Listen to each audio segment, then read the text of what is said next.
دا مې یو مې ورور ده وروره او بل مې ورندار ده او د مې وریدونه دي دا څلور ور دي کور شهیدان شو ورور نن او زخمیان نور پراته دي په کورو نه تالیف شته ده هیڅ خبر هم نه نه و تالیف په کور ته راغلی ده نه مې په کور کې تالیف نه ځای ورکوم زه یو غریب بیچاره یو دهقانکاره خلک ستو موږ د دې د تالیف راشي موږ د تالیف سره کار وکړو دولت راشي د دولت سره موږ کار نه موږ د چا سره زور برابر دی دې ما شپه شي مطلب د عینو ته وګوره شپه کور باسته یو د ماوار اوارش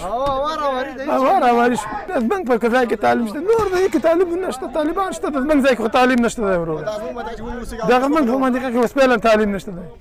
اخو ته تعلیم شته ده زنم چې تعلیم نشته ده خو موږ په منطقه موږ تعلیم دې زور نه رسیږي نه په طالب زور رسیږي نه په دولت زور رسیږي او بعد موږ والي صاحب هغه کړی چې ولا موږ 25 نفر شهیدان کړو دا طالبان دي دا اوس کوم قتل کنه دا طالبان دي کدا طالبان خو تاسو وای کنه موږ د دولت موږ د پښتنه د شهیدانو پښتنه دی وکی شهیدانو سکور شه او موږ د شهیدانو پښتنه دی وکی دا یو ورځ نه موږ شهیدان نه دغه د پراته موږ اول تک اخر دغه مرګ د ذاتی یو ورځ دوه ورځې هر ورځ کې دا بمبار